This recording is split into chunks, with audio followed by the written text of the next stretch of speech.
नमस्कार दोस्तों, मैं संजीव कुमार वर्मा, सहचार्य भूगोल, एसपीसी गवर्नमेंट कॉलेज अजमेर से आप लोगों से मुखातिब हूँ। हम बायोजोग्राफी या जैव भूगोल के कई पॉइंट्स के बारे में पिछली कक्षाओं में चर्चा कर चुके हैं।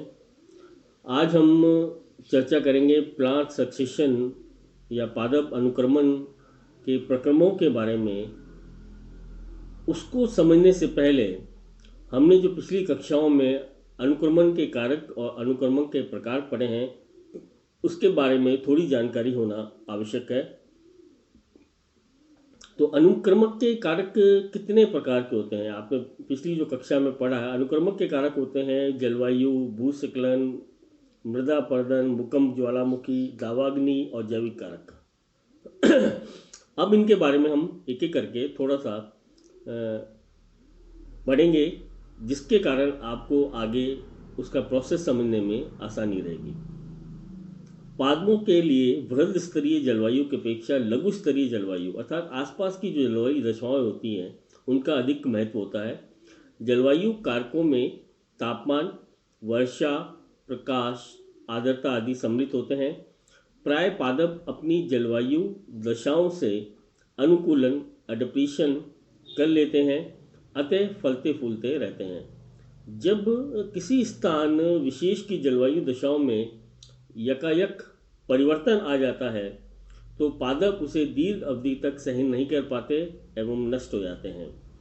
अकाल, सूखा, अतिवृष्टि, हिमपात, पाला, चक्रवात, तूफान, आंधी आदि प्रकोपों के कारण प्रभावित क्षेत्र की वनस्पति नष्ट हो जाती है। ऐसे वनस्पति विहीन या अनाच्छादित क्षेत्र में शनैः शनैः या धीरे धीरे परिवर्तित जलवायु दशाओं के अनुकूल समुदाय विकसित होने लगते हैं। भूस्खलन व मृदा अपरदन या मृदा की ऊपरी सतह पादपों की वृद्धि हेतु महत्वपूर्ण होती है। मृदा का अपरदन होने या पोषक तत्वों का ह्रास होने पर वनस्पति नष्ट हो जाती है। मृदा अपरदन को रेंगती हुई मृत्यु भी कहा जाता है। इस प्रकार अनाच्छादित क्षेत्र में नए पादप समुदाय विकसित होने लगते हैं। मृदा अपरदन पर धरातल का स्वरूप, ऊंचाई, ढाल, कोण आदि दशाओं का भी विशेष प्रभाव पड़ता है। समुद्री तटों पर भूस्खलन तथा पहाड़ी भागों में हिमभाग या हिमद्वाव व भूस्खलन की घटनाएं होती रहती हैं। इनके कारण मिट्टी या शिलाखंड जहां गिरते हैं, वहां का पादप समुदाय पूर्णतः नष्ट हो जाता है। अतः वहां नवीन समुदाय का धीरे धीरे कालांतर में विकास होने लगता है। भूकंप व ज्वालामुखी। भूकंप व ज्वालामुखी उद्गार जैसी विनाशकारी एवं आकस्मिक घटनाओं का भी भूपृष्ठ पर व्यापक प्रभाव पड़ता है। भूकंप के प्रभाव से समुद्र में उठने वाली सुनामी लहरों से तटवर्ती भागों की वनस्पति नष्ट हो जाती है। ज्वालामुखी उद्गार से निस्सृत तप्त लावा प्रभाव से वनस्पति आवरण तत्काल नष्ट हो जाता है। ऐसे क्षेत्रों में कालांतर में नवीन समुदाय विकसित होने लगते हैं। दावाग्नि। वनों में लगने वाली आग या दावाग्नि से वनस्पति जलकर नष्ट हो जाती है। ऐसे वनस्पति रहित स्थानों पर भी नए पादप समुदाय विकसित होने लगते हैं। और लास्ट जो अनुक्रमक का कारक है, हमने पढ़ा है पहले भी, वो है जैविक कारक। अनियंत्रित पशुचारण, टिड्डियों के प्रकोप, परजीवी पादप, रोग फैलाने वाले वायरस से प्रभावित क्षेत्र की वनस्पति नष्ट हो जाती है। मानव की अनेक गतिविधियां प्राकृतिक वनस्पति आवरण को क्षति पहुंचाती है। ऐसे वनस्पति विहीन क्षेत्रों में फिर से नए सिरे से पादपों का विकास होने लगता है। हमने अनुक्रमण के बारे में भी पढ़ा था। अनुक्रमण के कितने प्रकार होते हैं, टाइप्स ऑफ सक्सेशन कितने प्रकार के होते हैं।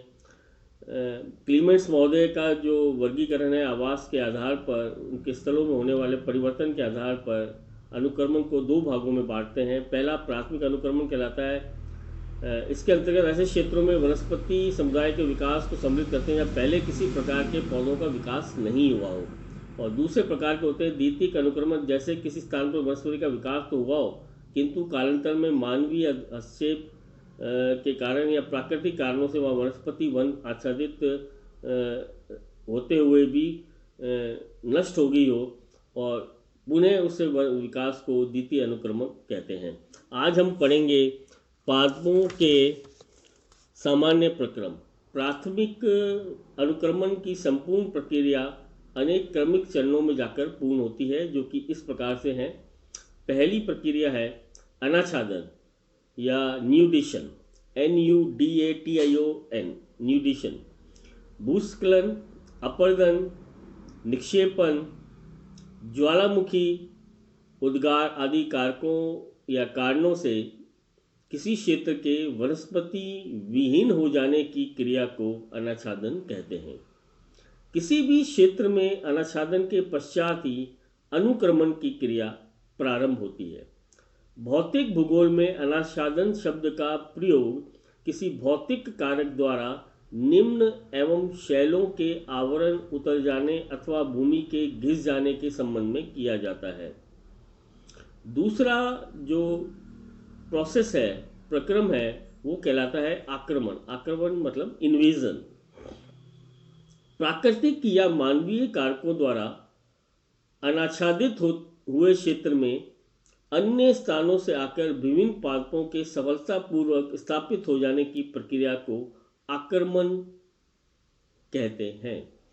बीज व बीजाणुओं के अपने प्रत स्थान से चलकर प्रकीर्णन द्वारा अनाच्छादित क्षेत्र में पहुंचने को प्रवास या माइग्रेशन कहते हैं। प्रवास के पश्चात नए क्षेत्र में पादपों के स्थापित होने की क्रिया को आस्थापन या एसेसिस कहते हैं। नए क्षेत्र में अंकुरित होकर वृद्धि करने वाले नवांतुक पादपों को पुरोगामी कहते हैं। पुरोगामी मतलब पाइनियर कहते हैं। पुनरुत्थान के परिणाम स्वरूप पुरोगामी पौधों की संख्या बढ़ने लगती है तथा उनके मध्य का रिक्त स्थान भरने लगता है। इस प्रक्रिया को पुरोगामी जातियों का समूह एग्रीशन कहते हैं। अगला पॉइंट है प्रतिस्पर्धा एवं सहक्रिया, कंपटीशन एवं कोएक्शन। सीमित क्षेत्र में बड़ी संख्या में समूहन के कारण पादप जातियों में स्थान व पोषण के लिए प्रतिस्पर्धा होने लगती है। जाति विशेष के पादप विभिन्न रूपों में परस्पर प्रभावित करते हैं, इसे सहक्रिया कहते हैं। प्रतिस्पर्धा में सफल रहने वाले पादप प्रजनन करते हुए धीरे धीरे समुदाय में प्रभावी हो जाते हैं और एक नए समुदाय का निर्माण होता है। अगला पॉइंट है प्रतिक्रिया या रिएक्शन। अनुक्रमण की प्रक्रिया में नवीन क्षेत्र में स्थापित पादप समुदाय अपने आवास के कारकों से पारस्परिक क्रिया करते हैं। वातावरण के साथ अनुकूलन के साथ साथ ही वातावरण में भी क्षमता अनुसार परिवर्तन लाते हैं। वातावरण के प्रति होने वाली इस क्रिया को प्रतिक्रिया कहते हैं। नवीन क्षेत्र में वनस्पति आवरण विकसित होने से मृदा में ह्यूमस व जल का संचयन होने लगता है और मृदा आवरण संरक्षित होने लगता है। वायुमंडल में आर्द्रता बढ़ जाती है तथा तापमान की चरम दशाओं का प्रभाव घटता है। इन परिवर्तित दिशाओं में नई जातियों के समुदाय विकसित होने लगते हैं। और लास्ट है स्थिरीकरण या चरम अवस्था, स्टेबलाइजेशन और क्लाइमेट स्टेज।